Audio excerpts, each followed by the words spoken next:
Magandang araw mga kaibigan. Bigyan natin ng reaction opinion itong article published sa Philippine Star. Title, Plunder Cases Could Flip Senate to Minority Within Weeks, Lacson says. Two looming plunder cases against majority senators could collapse the bloc that controls the Senate and hand de facto power to the minority within weeks, Senator Ping Lacson said. Speaking at ANC's Head Start, Lacson explained the numbers game that would give his side control of key committees even as they do not have yet the numbers to change Senate President. The majority bloc supporting Senate President Alan Peter Cayetano effectively numbers 12 because Senator De La Rosa has gone into hiding to dodge an international criminal court warrant. The minority, which brand itself solid block 11, sits at 11. So 12-11 ang labanan. Lacson stated that if warrants are issued for two majority senators, the ratio would become 11 against 10, giving the minority a one-member edge and effective control of the Senate. So, sabi niya, Ombudsman Jesus Crispin Boying Rimulya said this week he expected to file plunder and malversation charges against Senator Jingo Estrada before the Sandigan Bayan on Thursday morning. So, sabi ni Lacson, give 24 to 48 hours, baka ma-issue ang warrant. That I disagree. Yung sinabi niya nga, 24 to 48 hours, baka may, anyway, sabi niya, baka. Kailang napakalayo naman yung baka. Oh, di ba, ang ombudsman nagsampa na ng plunder o basta 5 kaso. Plunder, bribery, indirect bribery, graft, ano pa, technical malversation kay Martin Romualdez. That was how many weeks ago? Kung hindi ako nagkakamali, halos magdadalawang buwan na. Oh, 2 buwan na, hanggang ngayon, wala pa rin na-issue na warrant of arrest kay Romualdez. Masyado namang very positive, masyadong excited si Senator Lacson na kahapon ba yun na naisampa na yung plunder case laban kay Senator Jingo Estrada. Sabi niya 24 to 48 hours ma-issue na. Sabi na Monday kasi Friday naman ngayon. May posibilidad ba na by Monday mayroon ng warrant of arrest si Senator Jinggoy? Wow naman. Iba ang Sandigan Bayan. Hindi na ito kontrolado ng executive department. Ang ombudsman supposed to be independent body ito. Kailang, I don't know, ano nang nangyayari sa ombudsman? Agree ako sa statement na ni Senator Jingo Estrada na mula nung nagkodita sa Senado noong May 11, nakakapagtaka yung bilis ng galaw ng ombudsman, nagsampa kaagad ng plunder case laban kay Senator Jinggoy sa Sandigan Bayan. Na sabi ni Senator Jinggoy, yung kanyang karapatan bilang akusado, hindi na siya hindi niya nakita yung complaint o wala siyang hindi siya nakasagot. Basta, dire-diretso na lang.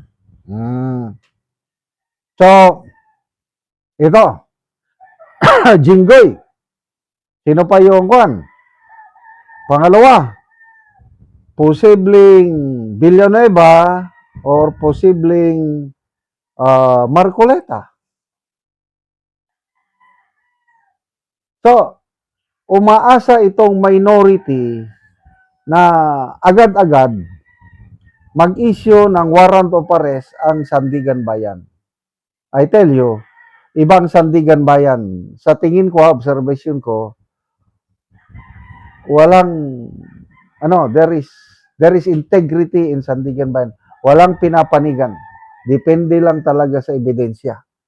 Kaya kung mahinang ebidensya mo, baka basura kaagad ang Tingnan nyo ang kay Martin Romualdez.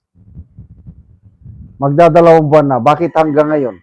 Wala pang warrant of arrest. So, ganito rin itong mangyari kina Senator Jinggoy, Marcoleta or Villanueva. So, mga kapwa ko DDS,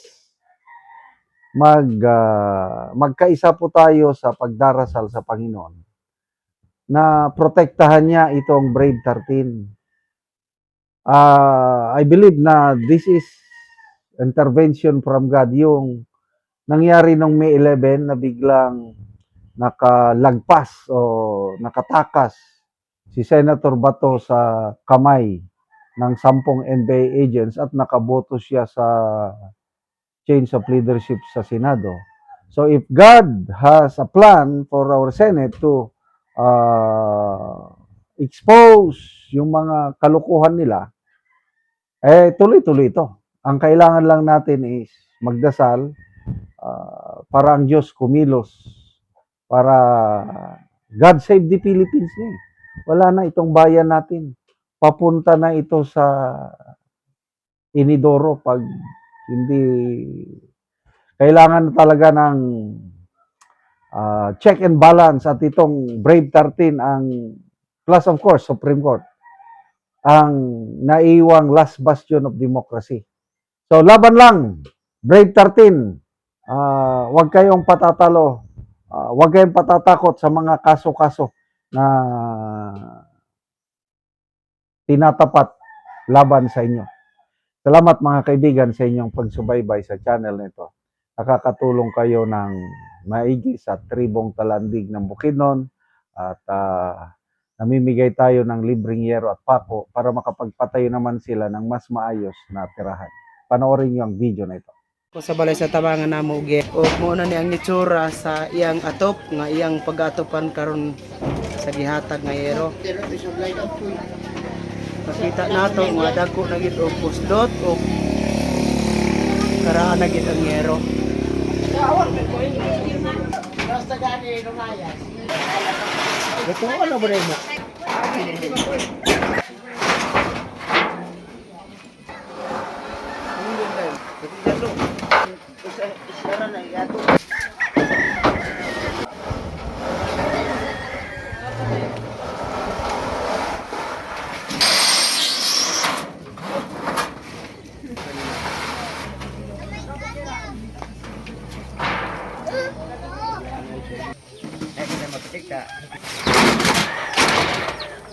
Nani ang gitabang nga yero.